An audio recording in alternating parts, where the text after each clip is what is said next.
Gepleyer Azatlyk Radiosu, efirde maksat Ataev bilen habarlar gündölügi. Prezident Ahal vilayatyny adyn äwelli täze şäheriň düýbüne tutdy. Oňa sarp ediljek serişdeler nämälim? 10 aprelde Türkmenistanyň prezidenti Gurbanguly Berdimuhammedow Göktepe etrabynyň çägine gurulýan täze şäheriň düýbüne tutmak dawaralarına gatnaşdy. Türkmenistanyň döwlet habar agentliginiň maglumatlaryna görä prezident guruluşyna badylyga berilen Ahal vilayatynyň täze dolandyryş merkeziniň täze şäheriň 70 miňden gowrak hojulugy niýetlenýändigini aýdypdyr. Eýsem bu täze şäheriň guruluşyny ediljek çykdyjylar döwletiň merkezleşdirilen büdjetine degişlimi ýa-da Ahal vilayatynyň yerli büdjetine degişlimi? Bu soraklaryň jogaby nämälimligine galýar.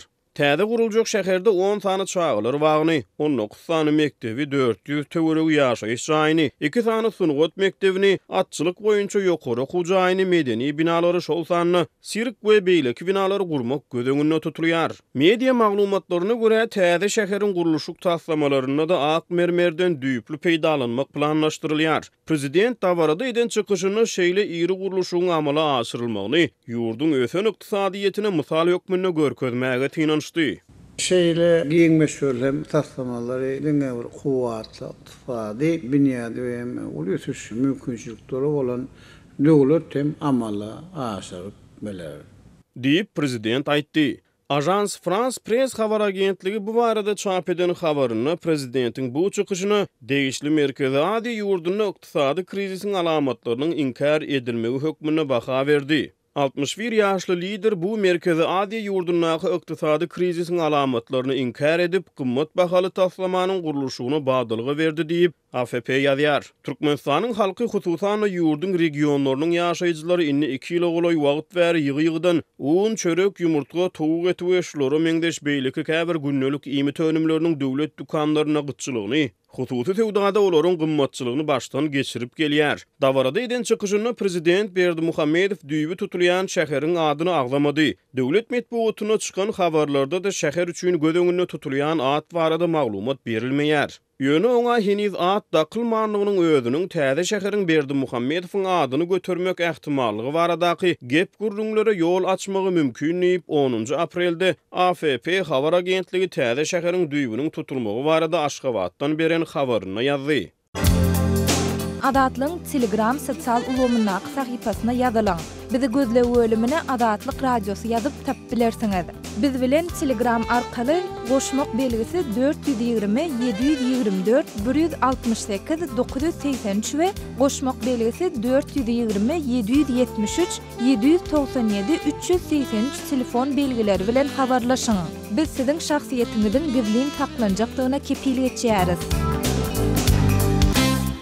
Gepleyer Azatlyk Radiosu. Habarlar gündölügi gepleşigimizi dowam etdirýäris. Mikrofonyň önünde sizi bilen men Sehra. Soňky günlerde hususan da günüň birinji ýarymynda Aşgabatyň jemgyýetçilik awtobuslary adamlardan hyrin-dyqyn dolýar. Aýallar bilen erkekler ýeriň üstünde dawalaşýar diýip Adatlyk radiosynyň paýtagtdaky habarçylarynyň biri aýdýar. Bu waka Aşgabatda hususy awtolonda kirýän sürüjilere garşy gödökçiligiň güýçlendirilen mahalyna gabat geldi. Awtobuslar ýolagçylardan aşa dolu şeýlede awtobuslar wagtly-wagtynda gatnamaýar. Mundan 2 gün odalmen 60-njy belgili awtobusa adından 40 minut garaşdym. Ýöne ol her 10-15 minut aralygynda gelmeldi. Awtobuslaryň wagtynda gelmediligine ýa-da olaryň adamdan hyrin-dyqyn dolmagyna hiç kim gödökçilik etmeýär. Adamlaryň ählisi awtobusa minip bilmeýär. Ilat işine we okuwyny giýje alýar diýip Adatlygyň anonim şertde maglumat beren habarçysy 11 aprelde gurrun berdi. Şeýle ol jemgyýetçilik awtobuslarynyň peýdalanýan ilatyň köpelmegi bilen aýal gyzlar bilen erkekleriň arasynda dawa jenjeliň hem dörep başlandygyny aýdýar. Paýtagtyň awtobuslary dilden aýdylmaýan düzgün bar. Adatça awtobusyň öň tarapyna zenanlar, arka tarapyna erkekler minýärler. Aýallar erkekler bilen dawalaşýar. Olaryň öz bölegine minmendiklerini aýdýarlar. Olaryň arasynda käte uly dawa jenjel bolýar. Bular ýaldatlar öň bolanokdy diýip habarçy bellidi. Onuň sözlerine görä paýtagtlaryň transport üçin jemgyýetçilik awtobuslaryna has köp ýykyn etmekleriniň birnäçe sebäbi bar. Olaryň ilkinjisi we iň esasysy türkmen häkimetleriniň hususy taksilere gözegçiligi güýçlendirýär. güçlendirmek bilen baglanşykly. Öňküsýaly hususy taksileri saklap bolanok. Şonuň üçin adamlar jemgyýetçilik transportlaryndan peýdalanmaga mejbur bolýarlar. Adamlar gaharlanýarlar we häkimetleri açaçan tanqid edýärler. Ilaty transport bilen üpçün edip bilmejek bolsa, onda näme üçin hususy taksileriň işini bökdüýärler diýärler diýip habarçy aýtdy. Galberse dol soňky aýlarda döwlete değişli awtobuslaryň we taksileriň ençeme sürüjüsiniň işden çykarlandygyny ýa-da özleriniň işden çekilendigini şeýlede duralgylarda hatardan çykan bejerilmeýän awtobuslaryň ençemesiniň tozan basyp durandygyna ünsü çekip şeýle diýär. Awtobuslaryň we sürüjüleriň azlygy jemgyýetçilik transportlarynda hyryn-dykynlyga sebäp bolýan beýleki faktorlardyr. Hatardan çykan awtobuslary bejermek üçin awtoşaýlar satyn alynmaýar. Şeýlede sürüjüler hatardan çykan uloglary öz hasabyna bejertmeli bolýarlar. Şol sanda döwlen aýnalary, tekerleri satyn almaly bolýarlar. Bu bolsa olaryň işi taşlap gitmegine getirýär diýip habarçy sürüjüleriň ençemesine salgylanyp gurrun berdi. Paýtagtyň awtobuslarynyň ýolagçylardan hyryn-dykyn dolýandygy baradaky habarlar Türkmenistanyň prezidenti Gurbanguly Berdimuhammedowyň ýurdun içeri işler ministri Iskenler Mulikowa bir känç ýylan etmeginiň ideýanyna gawat geldi. Prezidentiň bu känçinden soň polisiýanyň ýol gözegçiligi gullugynyň işgärleri hususy taksiçilik bilen meşgullanýanlary açaçan diýen ýaly awlama we olary 100 manat möçberinde pul jerimesini töletmäge başladylar.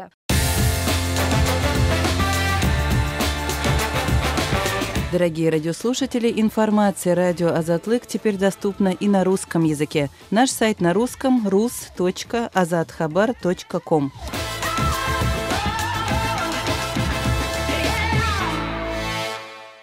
Gepleýär Azatlyk radiosu. Siz habarlar gündeligimizi dinleýärsiňiz. Gepleşigi men Gözel Hudaýberdi we dowam etdirýärin.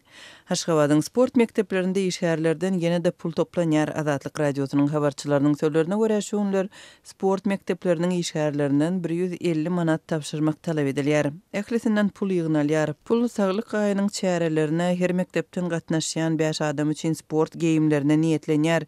Başta 100 manat, soňra ýene 50 manat toplandy. Adatdaky ýaly puly naqd alyp hiç bir kwitansiýa bermeýärler diýip Azatlygyň habarçysy 11 aprelde habar berdi. 2015-nji ýyldan bäri Türkmenistanda aprelde saglyk aýy bellenýär. Bu aýyň dowamında tutuş ýurt boýunça geçirilýän syýasy we sport çärelerine döwlet edaralary guramaçylyk edýär. Aşgabatyň sport mekdepleriniň işgärleriniň Azatlyk radiosyna aýtmagyna görä, geçen ýylda kolardan köpçülikliň çäreleriň gatnaşyjylarynyň sport geýimleri üçin puly oktýabr aýynda toplapdyrlar. Şonda her mekdepden 5 adam üçin niýetlenen bahasy her biri 500 manatlyk sport geýiminiň puly toplanypdyr. Olaryň nire gidýänligi belli däl. Çäreleriň gatnaşyjylary ulanandan soň geýimleri sport edarasyna tapşyrmaly we ol ýerde geýimler öň pul ýygnalyp alynan tigirler, nasoslar we beýleki zatlar bilen birlikde näbelli bir ýere ýok bolýar.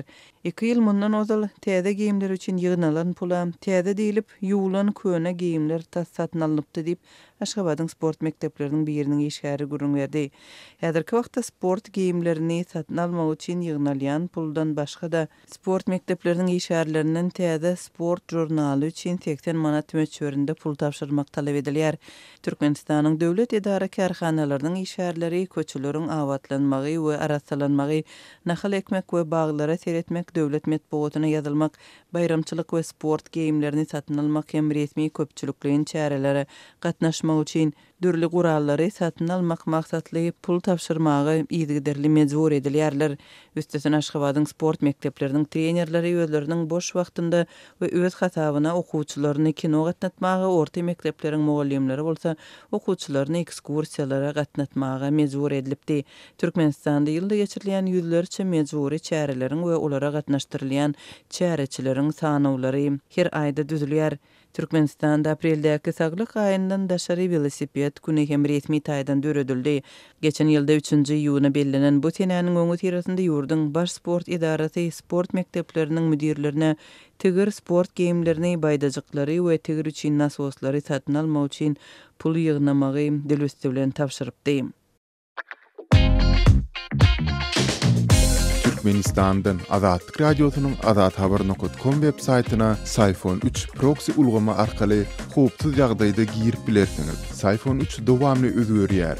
Şonuň üçin ony her 2 hepdeden täzelep durmagy unutmaň.